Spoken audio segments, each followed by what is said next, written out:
Tá, pessoal, então, dando continuidade aqui ao nosso estudo do ECA, hoje a gente começa o nosso... Só um minutinho, está entrando algum aqui.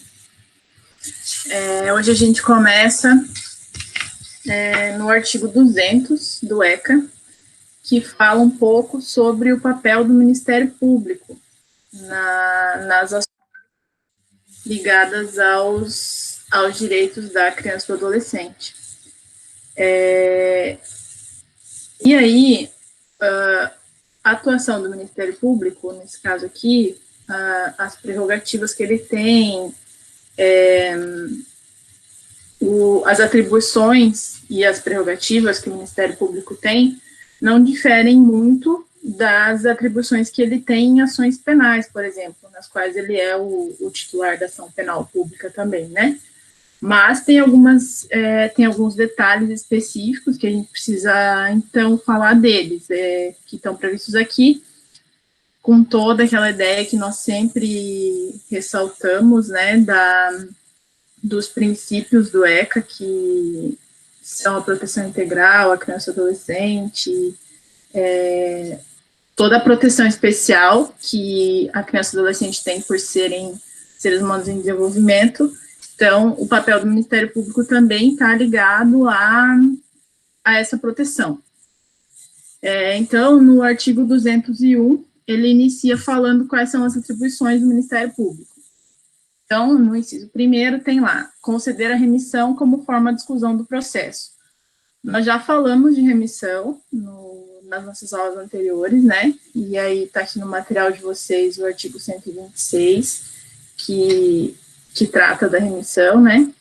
E, como nós falamos já anteriormente, a remissão ela é uma forma de extinção do processo, suspensão ou extinção do processo, né? E ela pode ser feita antes de iniciado o procedimento judicial para apuração, se o adolescente cometeu ou não algum ato infracional, pode ser durante o processo também, e sempre vai ser, para o Ministério Público conceder essa remissão, sempre vai ter que analisar as circunstâncias, as consequências do fato, o contexto social, a personalidade do adolescente, e a maior ou menor participação dele no ato infracional. Então, a primeira atribuição do MP aqui, de acordo com o 201 aqui do ECA, é a concessão da remissão como forma de exclusão do processo, que nós já falamos anteriormente, então não tem muitos detalhes para a gente tratar. No inciso segundo, nós temos a atribuição de promover e acompanhar os procedimentos relativos às infrações atribuídas a adolescentes. Ou seja, em todas as fases desse processo judicial, o Ministério Público ele precisa estar presente, ele precisa acompanhar.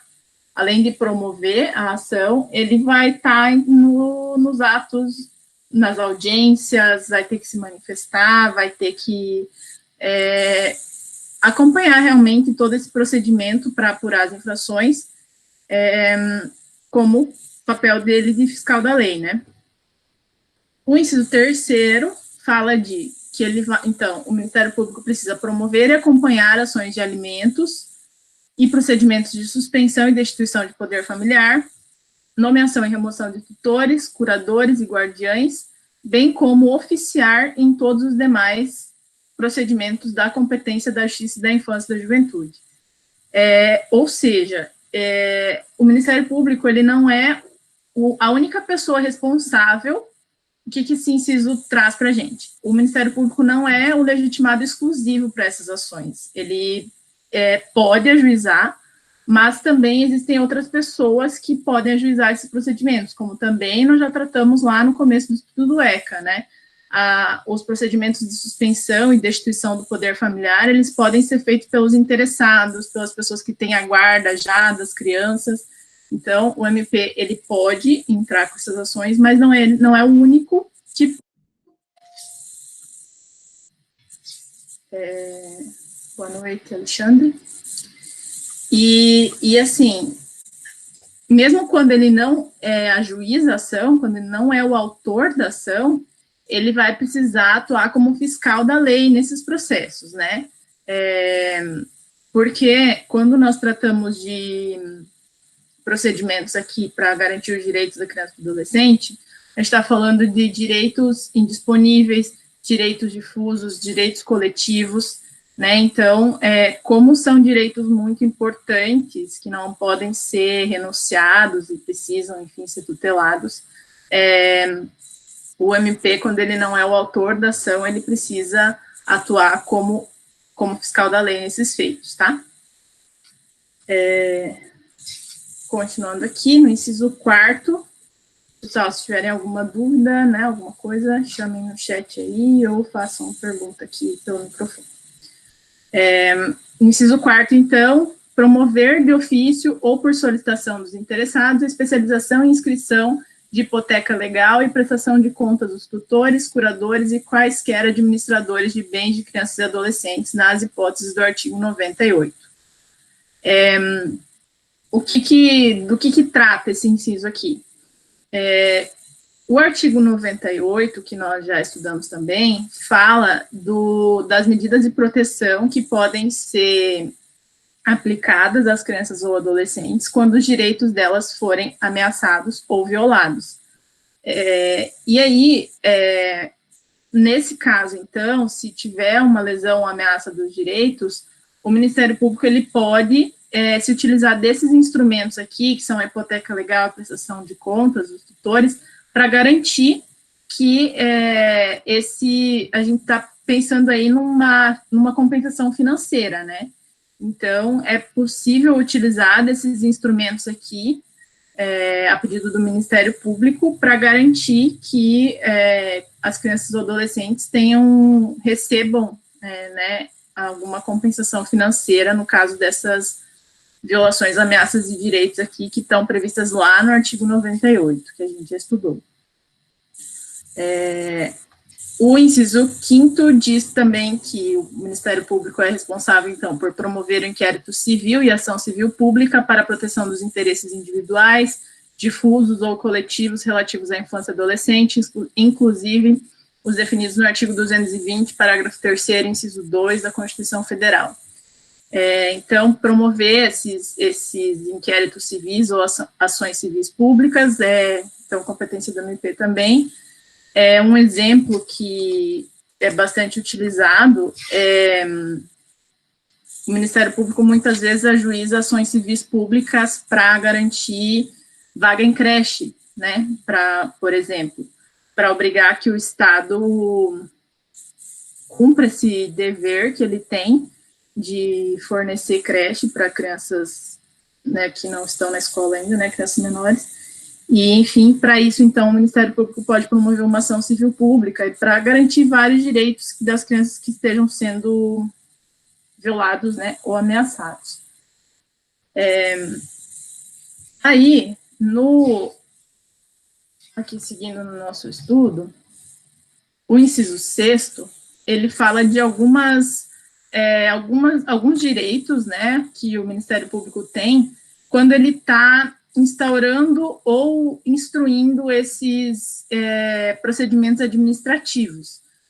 O Ministério Público, ele tem um poder que é chamado de poder de requisição.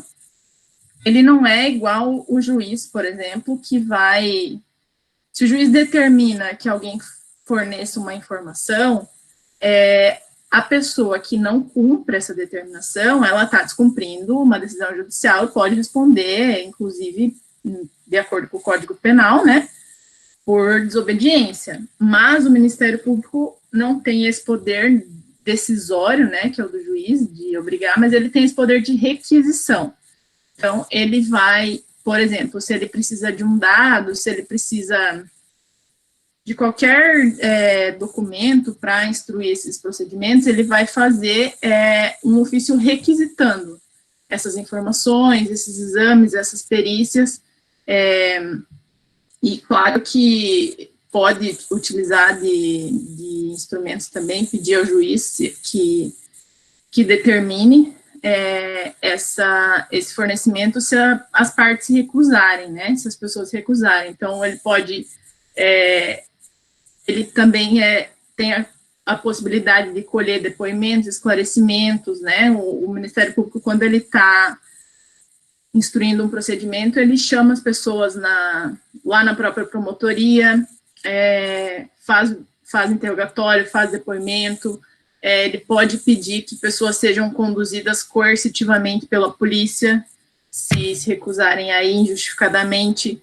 Ele pode pedir informações, exames, perícias, de acordo aqui com a linha B, promover inspeções e diligências investigatórias, e também, isso que eu falei anteriormente com relação a autoridades públicas, né, da administração direta ou indireta.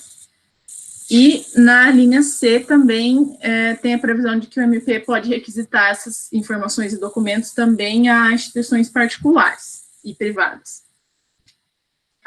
a pessoas e instituições privadas. Então, tudo isso, todas essas possibilidades aqui para o MP poder instruir de maneira satisfatória os processos que ele move, né? Esses procedimentos administrativos, aqui especificamente no que diz respeito à criança ou adolescente, mas quando o Ministério Público vai fazer um procedimento, por exemplo, de investigação, de uma improbidade administrativa, né, algo desse tipo, ele também vai ter essa possibilidade de fazer essas requisições aqui e realizar esses atos que a gente falou. Até que tudo bem, né, pessoal? Qualquer coisa, mandem aqui no chat. O inciso 7 fala, então, de outra atribuição, que é instaurar sindicâncias, requisitar diligências investigatórias e determinar a instauração de inquérito policial para apuração de ilícitos ou infrações às normas de proteção à infância e à juventude. Né? Então, ele pode determinar que a autoridade policial abra um inquérito, né, para quando tem essa possibilidade de ter ocorrido um ilícito ou infração de normas de proteção à infância e à juventude, também pode fazer sindicâncias, no caso, para investigar alguma associação, alguma entidade que está fazendo, que foi responsável por alguma infração dos direitos da infância e da juventude. No inciso 8, a gente tem que, então, ele também precisa zelar pelo efetivo respeito aos direitos e garantias legais assegurados às crianças e adolescentes, promovendo as medidas judiciais e extrajudiciais cabíveis. Também já está bem claro, né, que é responsabilidade do Ministério Público. Então, ele pode impetrar mandado de segurança, de injunção e habeas corpus, representar o juízo para aplicar penalidades de infrações cometidas contra as normas de proteção à infância e juventude. Também pode o Ministério Público inspecionar entidades públicas e particulares de atendimento e os programas de que trata essa lei, adotando medidas administrativas ou judiciais necessárias à remoção de irregularidades porventura verificadas. E também ele pode requisitar a força policial, colaboração de serviços médicos, hospitalares, educacionais e assistência social, para o desempenho de suas atribuições. E aí, tudo que a gente falou aqui no artigo 201, o Ministério Público pode fazer, mas ele não é só isso que ele pode fazer. Esse rol, ele não é restritivo, ele é um rol exemplificativo. E aí, tem muitas coisas que são repetidas, que já foram ditas em outras partes do Estatuto da Criança e do Adolescente. Isso acontece bastante no ECA, tem bastante disposições, várias disposições que não precisariam estar, né, elas são repetidas algumas vezes. Aqui, com essas atribuições do Ministério Público, também é assim. E aí, nos parágrafos 1º a 5º aqui, do artigo 201, a gente ainda tem mais algumas previsões aqui referentes à atuação do Ministério Público para defender os direitos da criança e do adolescente, né? Então, no parágrafo 1º, deixa claro que a legitimação do Ministério Público não exclui a de outras pessoas, de terceiros interessados, que a gente também já falou. O Ministério Público vai ter livre acesso a qualquer local onde se encontre criança ou adolescente. Também ele precisa respeitar o sigilo de todos os procedimentos judiciais aos quais ele tem acesso, ou dos quais ele seja autor, né? Está previsto no parágrafo 4º aqui. E aí, no parágrafo 5º, tem algumas outras possibilidades, então, do Ministério Público, que são efetuar e reduzir a termos declarações do reclamante, instaurando competente procedimento, entender-se diretamente com a pessoa ou autoridade reclamada, em dia, local e horário previamente notificados ou acertados, efetuar recomendações visando a melhoria dos serviços públicos e de relevância pública afetos à criança ou adolescente. Essas previsões aqui da linha A, B e C são possibilidades que o ECA deu para o Ministério Público tentar resolver as coisas extrajudicialmente, né? Se existe uma possibilidade de ele em uma conversa com uma autoridade, uma pessoa que está sendo responsável por infrações de direitos da criança, se é possível numa conversa isso ser resolvido, ou por recomendação, ou só como oitiva, é possível que o Ministério Público faça isso. Então, né, se a ideia é sempre buscar a melhor forma de proteger a criança ou adolescente, se o promotor entender que é possível resolver o problema com alguma dessas ações aqui, né, previstas aqui nas alíneas A, B e C, ele pode fazer essa tentativa.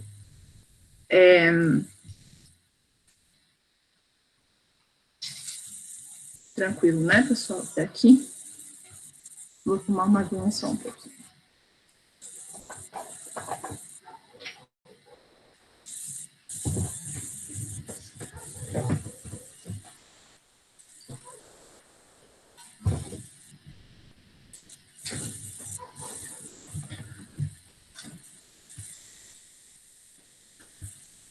O artigo 202 fala de novo da atuação do Ministério Público como fiscal da lei, né? Quando ele, nos processos que ele parte, ele sempre vai se manifestar após as partes, porque ele precisa propor um parecer compatível com a fiscalização disso de maneira imparcial.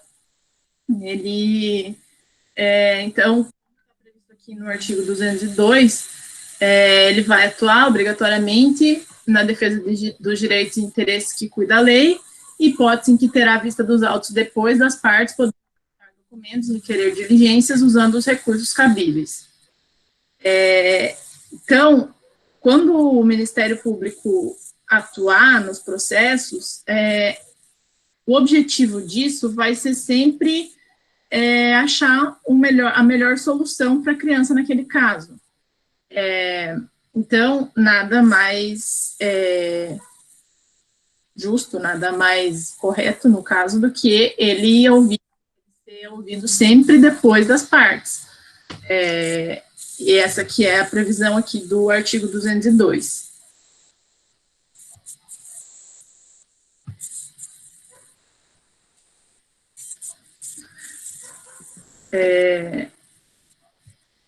O artigo 203, ele fala exige aqui uma intimação pessoal do Ministério Público em qualquer caso nesses procedimentos. Só que isso aqui, hoje em dia, já não se aplica, porque nós temos, né, na grande maioria dos estados, inclusive aqui no Paraná, o procedimento eletrônico, né, os processos perante o PROJUDE. Então, nos procedimentos eletrônicos não existe mais isso de intimação pessoal. Se em algum estado, ou se existem algumas varas ainda, por exemplo, no Paraná, que ainda tem processos físicos, né, aqueles processos que eram de papel mesmo, nesses casos, o Ministério Público, ele sempre tinha que ser intimado pessoalmente. Então, o que acontecia? Os advogados, né, nesse tipo de processo físico, eles eram intimados por meio do Diário da Justiça, né, uma intimação que aparecia, era publicada no Diário da Justiça, mas o Ministério Público sempre tinha que ser intimado pessoalmente, então o processo, né, ele era levado até o Ministério Público, que precisava dar o seu ciente fisicamente naquele processo físico, né, então o procedimento era assim, mas agora com o processo eletrônico a gente não tem mais essa intimação pessoal. Porém, o artigo segue aqui no ECA, né.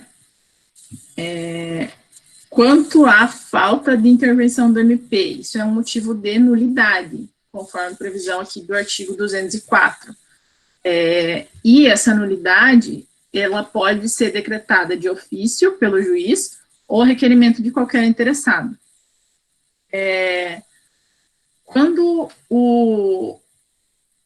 há uma discussão, né, doutrinária de que quando essa nulidade não causa prejuízo, não existe a necessidade dela ser reconhecida pelo juiz ou de serem refeitos os atos, por exemplo. Mas, enfim, o que vocês precisam saber para questões de provas é a letra da lei, né? Essa literalidade aqui da lei, e fala, então, que as nulidades elas vão ser declaradas de ofício ou requerimento, e não se fala de prejuízo ou ausência de prejuízo, então precisa seguir essa letra da lei. Então, quando não tiver intervenção do Ministério Público, a nulidade vai ser declarada de ofício pelo juiz ou a requerimento de qualquer interessado. Até aqui, então, as atribuições aqui referentes ao Ministério Público. A partir do artigo 206, o ECA traz algumas questões referentes ao advogado, nos procedimentos que tratam de criança ou adolescente. Então, iniciando no 206, o ECA prevê que a criança ou adolescente, seus pais ou responsável, e qualquer pessoa que tenha legítimo interesse na solução da lide, poderão intervir nos procedimentos de que trata essa lei através de advogado, o qual será intimado para todos os atos, pessoalmente ou por publicação oficial, respeitado o segredo de justiça. E o parágrafo único traz a previsão de que a assistência judiciária vai ser integral e gratuita àqueles que dela necessitarem.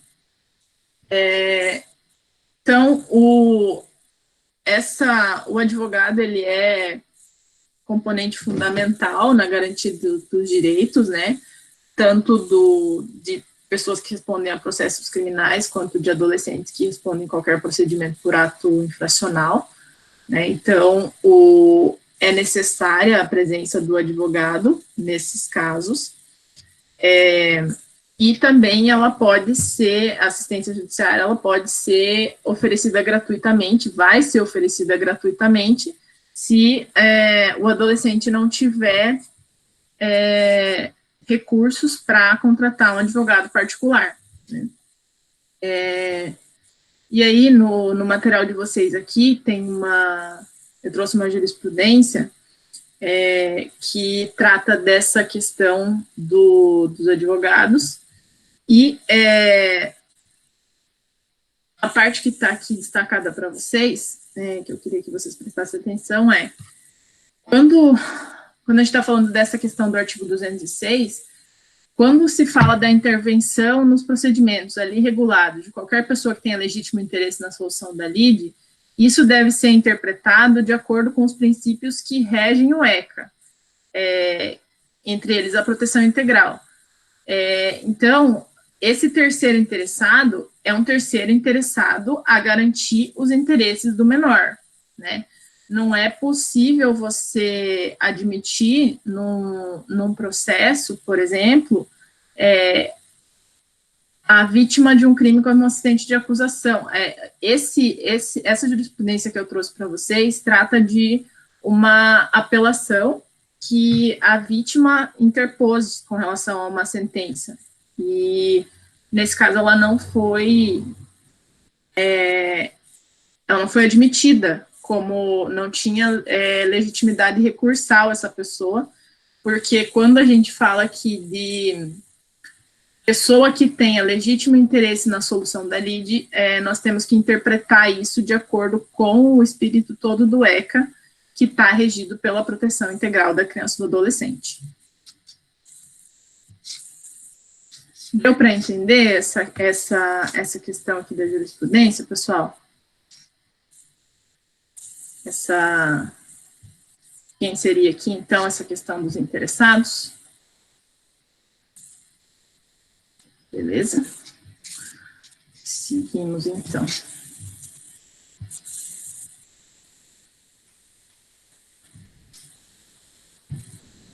O artigo 207 repete também, de maneira talvez desnecessária, que nenhum adolescente ao qual se atribua a prática de ato infracional vai ser processado sem defensor, que vai ser nomeado pelo juiz, se ele não constituir um defensor de maneira particular, né? Qualquer ato processual, ele precisa do acompanhamento desse defensor. Por exemplo, se existe um advogado nomeado para a defesa do adolescente e ele não compareceu numa audiência, o juiz precisa nomear um advogado só para acompanhar aquele ato, como acontece também nos processos criminais, né, de adultos. E o parágrafo 3º aqui do 207, ele fala da dispensa de outorga de mandato. Ou seja, quando um advogado se apresenta só para a realização de um ato, por exemplo, assim também como ocorre nos processos de adultos, ele pode pedir prazo, ele pode juntar essa procuração depois, não é preciso ser apresentado esse mandato ali no momento, para que ele possa acompanhar o ato. Esse 207, ele trata de tentar se garantir que os adolescentes tenham direito à ampla defesa, né, que essa ampla defesa, como nós já estudamos no processo penal, ela inclui tanto a autodefesa, o meu direito de exercer a minha defesa, de não me autoincriminar, enfim, quanto a defesa técnica, né, então, como, logicamente, todos os adolescentes, a legislação que diz respeito aos adolescentes, ela garante todos os direitos dos adultos e mais direitos ainda, né, então era meio que óbvio que essa questão da ampla defesa também seria prevista aqui no ECA. E aí, no artigo 208, nós temos, de novo, um rol de desculpa, pessoal, de responsabilizações aqui, quando alguns direitos, eles não são ofertados aqui à criança e adolescente, ou eles são ofertados de maneira irregular.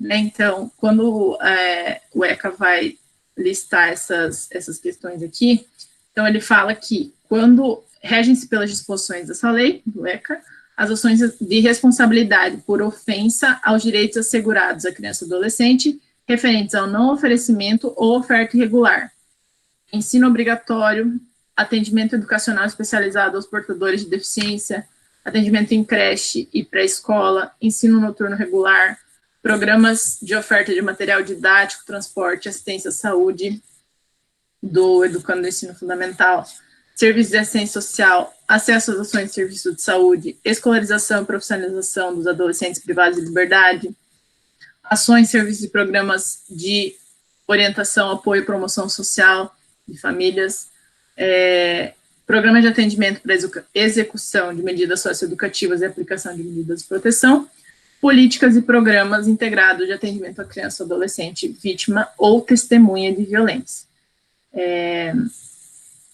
Então, quando as pessoas responsáveis pela consecução desses direitos, elas não o fazem, né, elas deixam de fornecer ou fornecem de maneira irregular esses serviços listados aqui, eles podem responder judicialmente, no caso, a ação pode ser impetrada pelo Ministério Público ou por alguma pessoa interessada, como nós já vimos ali em cima, e não é a atuação, a possibilidade de se entrar com uma ação judicial para que esses direitos sejam respeitados, não diz respeito só a esses direitos também, né? O parágrafo 1º deixa claro aqui que a previsão extensiva desses incisos que eu falei para vocês não exclui de proteção judicial outros interesses individuais, difusos ou coletivos próprios da infância e do adolescente,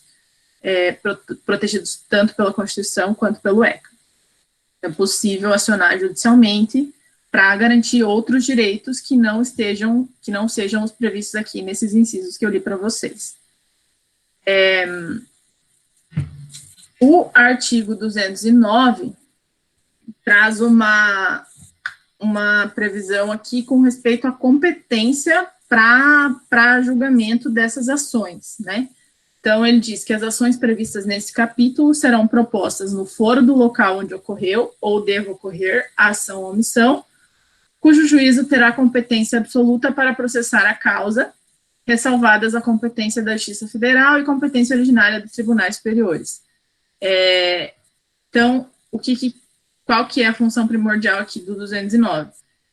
Deixar claro que o juízo competente para julgar, para apreciar essas ações, é o da vara da infância e da juventude do local onde o fato se realizou ou a omissão se realizou. Isso também é uma coisa meio óbvia, né? O ECA é campeão em apontar obviedades.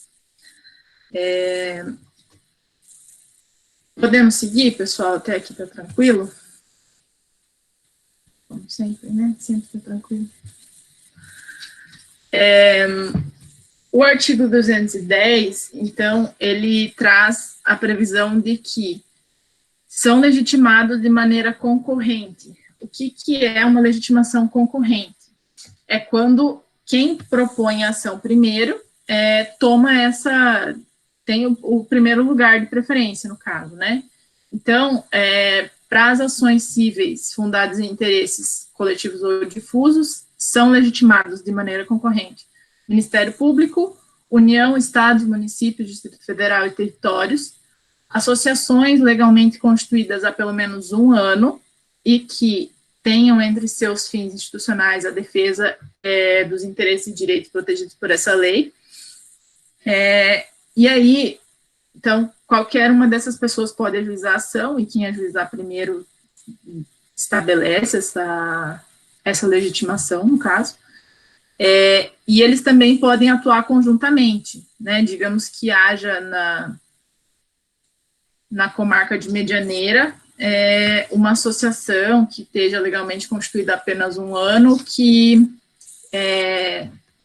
para proteger os adolescentes de violência, por exemplo, violência sexual, enfim. A Josiane está aqui hoje?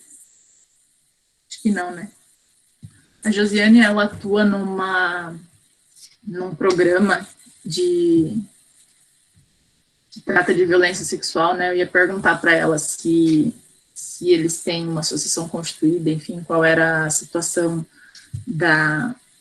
disso juridicamente, mas, enfim, digamos que houvesse em um município uma associação que foi criada para combater a violência contra crianças e adolescentes, e houvesse uma violação de direitos, seria possível a proposição de uma ação em conjunto pelo MP por essa associação, né? Eles podem atuar de maneira separada ou de maneira conjunta, e digamos que isso ocorresse, né? Eu tenho uma associação em Medianeira que busca proteger os direitos das crianças, e ela ajuiza uma ação sozinha, por exemplo, sem a participação do Ministério Público.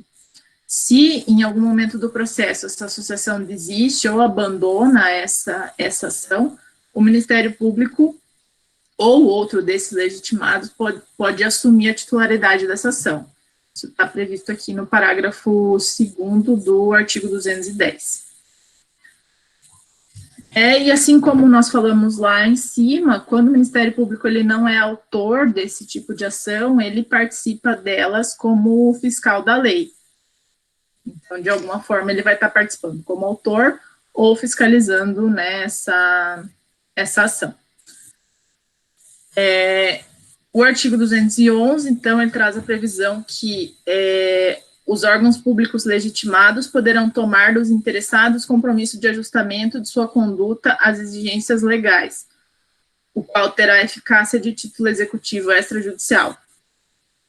O que traz esse artigo 211 aqui é o TAC, o famoso TAC, né, Termo de Ajustamento de Conduta. Então, o Ministério Público, a União, estados, enfim, as associações aqui, elas podem celebrar com as entidades esse documento, que, por meio desse documento, a entidade ela vai se comprometer a sanar essa falha ou omissão em determinado prazo. E qual é o grande trunfo no caso desse TAC? Se a entidade não cumpre isso, nessa ação a qual ela se comprometeu, é possível entrar com uma ação de execução desse TAC. Esse TAC, ele vira um título executivo extrajudicial. Você não vai precisar demonstrar para o juiz essa violação de direito, enfim, não é preciso um processo de conhecimento para demonstrar que a entidade violou algum dos direitos. Então, se ela se comprometeu por meio do TAC a resolver essa omissão, então, na hipótese em que ela deixa de cumprir esse TAC, o Ministério Público ou algum desses outros legitimados, ele pode entrar com uma ação de execução desse TAC que vira um título executivo extrajudicial. De acordo com a previsão aqui do 211. Artigo 212 fala que, para a defesa dos direitos e interesses protegidos pela lei, são admissíveis todas as espécies de ações pertinentes, que também meio repetitivo, né, não tem muita necessidade. O Código de Processo Civil, ele é aplicado quando não tem previsão específica, ele é aplicado para essas ações aqui do ECA. No 213, ele fala que quando em ações que são destinadas a cumprimento de obrigação de fazer ou não fazer, o juiz pode conceder uma tutela específica para que ou determinar providências, no caso, para que o resultado prático equivale ao do adimplemento. Um exemplo, deixa eu pensar em alguma coisa.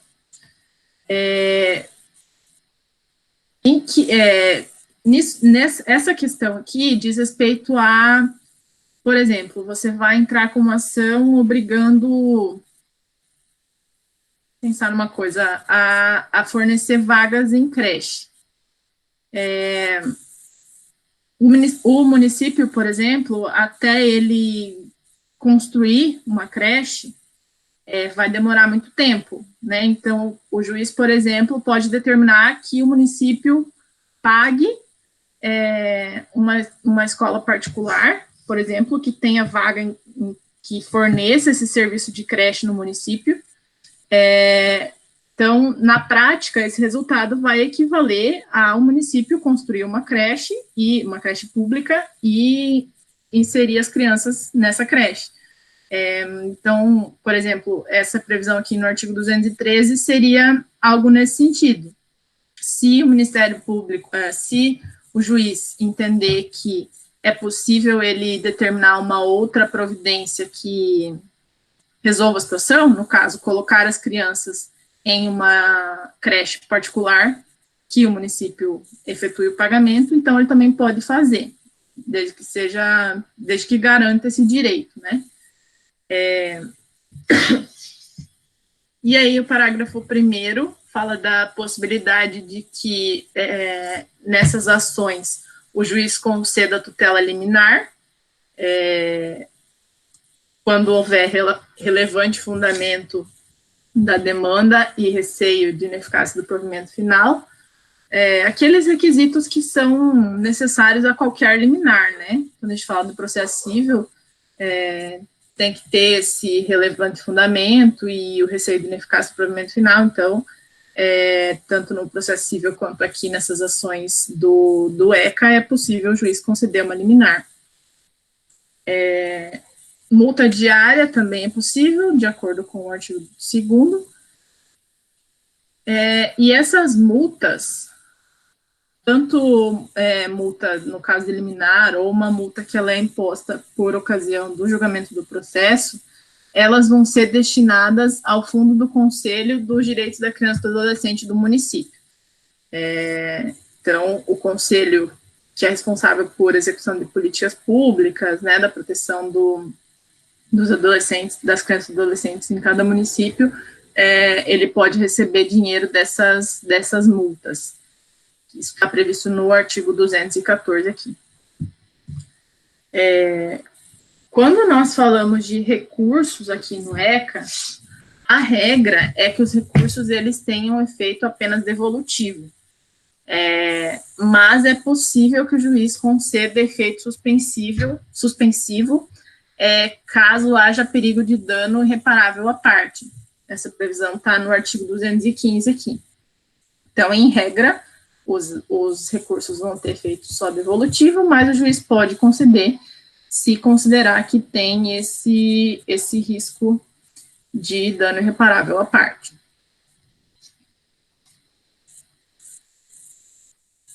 O artigo 217, ele fala da execução dessas sentenças.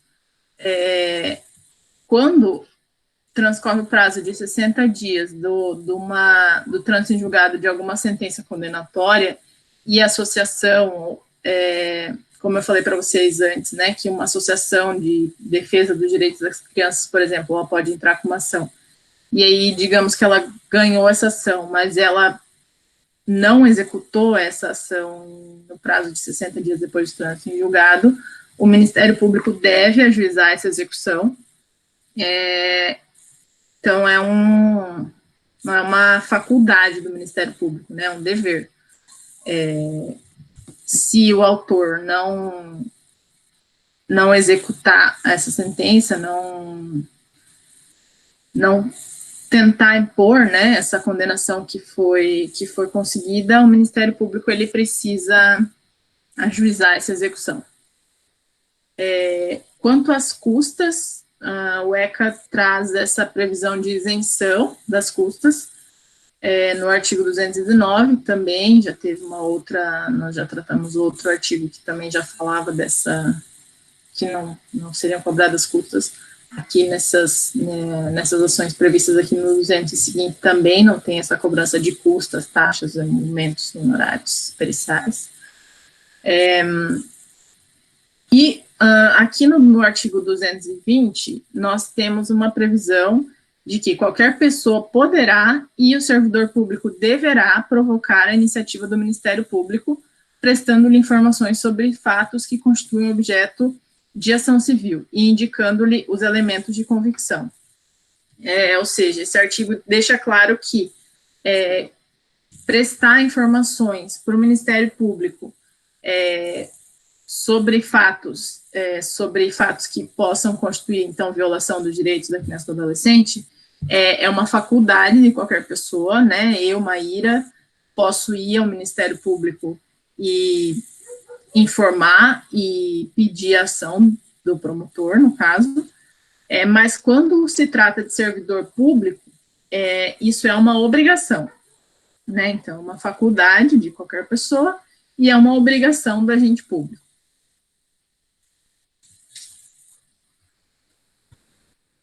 Quanto à proposição do inquérito civil público, o Ministério Público pode instaurar sob sua presidência o inquérito civil ou requisitar de qualquer pessoa, organismo público ou particular certidões, informações, exames ou perícias no prazo que assinalar, o qual não poderá ser inferior a 10 dias úteis. Isso também já ficou claro, né, e é trazido novamente aqui, essa questão do poder de requisição do Ministério Público. Então, para qualquer procedimento que ele está ajuizando, ele pode requisitar essas informações para órgãos públicos, privados, e aqui traz a especificidade aqui, no caso, é essa questão do prazo, né, que ele não vai poder ser inferior a 10 dias úteis. E aí o parágrafo 1º fala que se o órgão do Ministério Público, esgotadas todas as diligências, se convencer da inexistência de fundamento para a propositura de ação civil, promoverá o arquivamento dos autos do inquérito civil ou das peças informativas, fazendo fundamentadamente. É a mesma coisa de um inquérito penal, por exemplo, né? O Ministério Público recebeu um inquérito da autoridade policial, examinou todas as provas colhidas lá e concluiu que, dá um exemplo de homicídio, por exemplo, o Luciano Valdir Wachholz, o Luciano está sendo acusado de um homicídio, e aí o delegado colheu lá todas as provas, e esse inquérito foi enviado para o MP. O MP entendeu que não tem nenhum indício, nem uma pontinha de prova de que o Luciano cometeu esse homicídio. Então, ele vai pedir o arquivamento desse inquérito para o juiz, e, claro, ele precisa fazer fundamentadamente.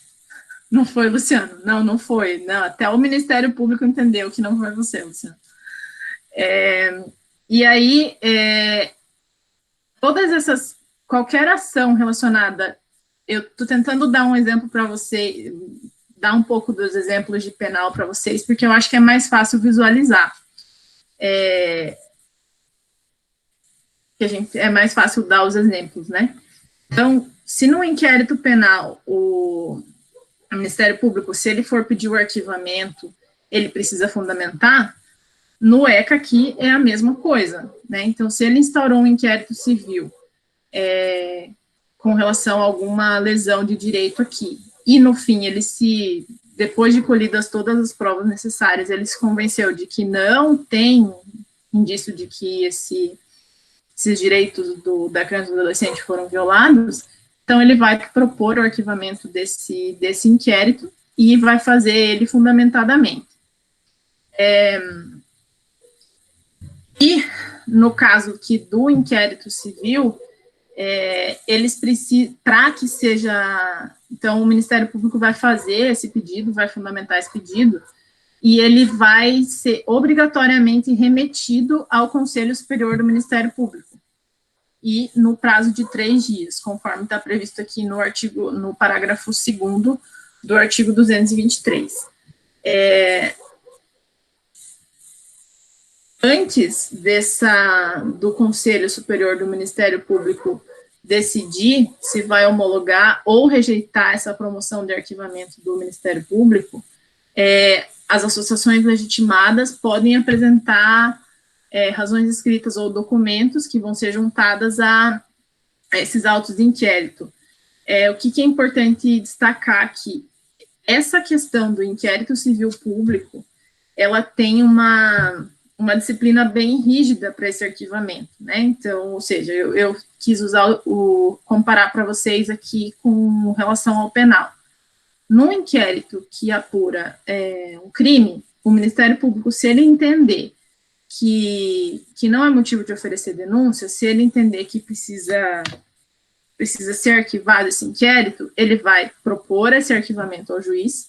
Se o juiz entender que, ok, não vê mesmo possibilidade desse crime ter ocorrido, o juiz já determina esse arquivamento e acaba o processo.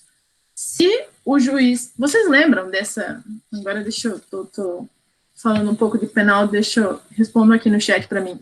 Vocês lembram como funciona essa questão do arquivamento do inquérito penal? Como que é o trâmite? Se o juiz, por exemplo, não concordar com esse pedido de arquivamento do promotor? Respondam para mim, por favor. Luciano não vale porque ele trabalha com isso. Então, ele sabe como funciona. Mais alguém? Ai, gente, conversem comigo, pelo amor de Deus. Vocês já são quietos na sala, agora na aula remota Eu não vou considerar o silêncio como um consentimento, vou imaginar que vocês não estão lembrando e vou falar para vocês, então. MP, num inquérito que investiga um crime, pede arquivamento, o juiz concorda. Ok, esse inquérito vai ser arquivado, acabou o processo, acabou o inquérito. Se o juiz não concordar, ele pode determinar a remessa desse inquérito para o procurador de justiça, que é o segundo grau do Ministério Público, né?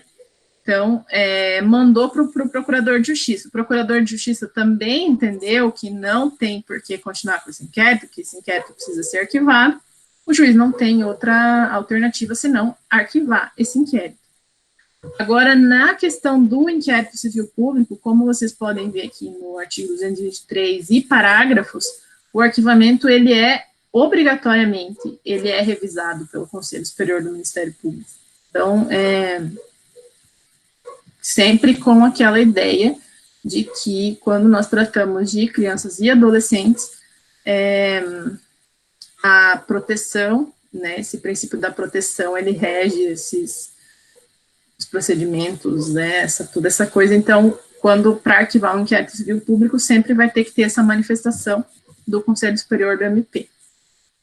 E aí, o parágrafo 4º e 5º falam desse trâmite, né, dessa promoção de arquivamento lá no Conselho Superior. E, no caso de o Conselho Superior também entendeu que é caso de arquivamento, tudo bem, o inquérito vai ser arquivado, mas se ele entender que não é caso de arquivar, ele vai designar outro órgão do Ministério Público para que ele ajuize essa ação civil pública. Pessoal, da parte de conteúdo, hoje seria isso. Como eu falei para vocês, já a gente está adiantado, né, no nosso conteúdo, porque essa questão de aulas remotas acaba gerando menos participação e a gente consegue avançar mais rápido nos artigos, né, enfim. Se alguém tiver alguma pergunta, pode fazer aqui no chat. Se não, eu vou fazer a chamada de vocês.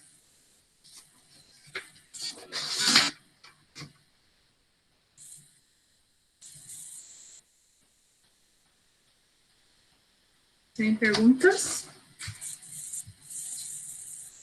Sim. Vou fazer a chamada aqui.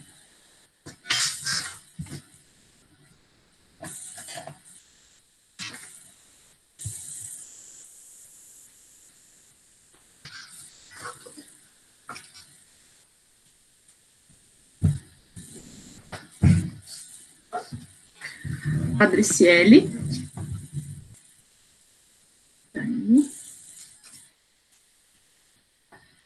Alexandre. Andressa.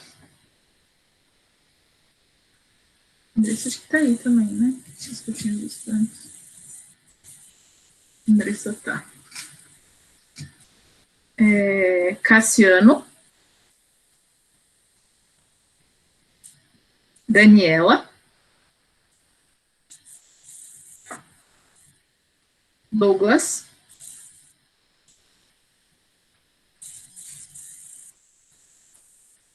Felipe. João Pedro. Kelly.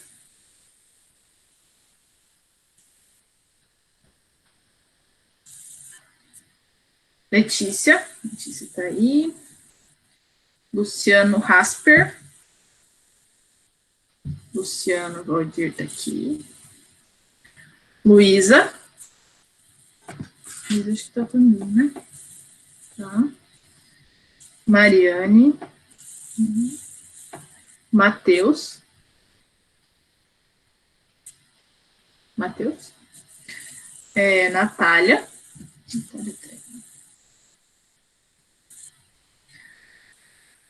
Tabata, acho que não tá. Vanderlei.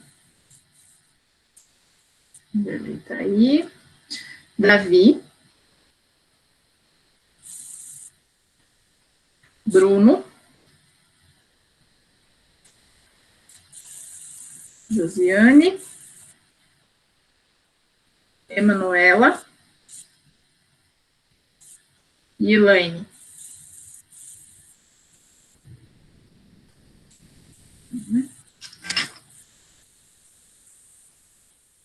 Então tá, pessoal. Obrigada pela presença de vocês. Qualquer dúvida, podem me mandar mensagem, enfim, me pedir pelo WhatsApp. Vamos conversando. E até a semana que vem.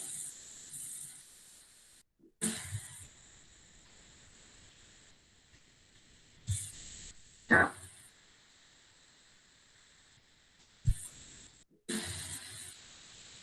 Boa noite.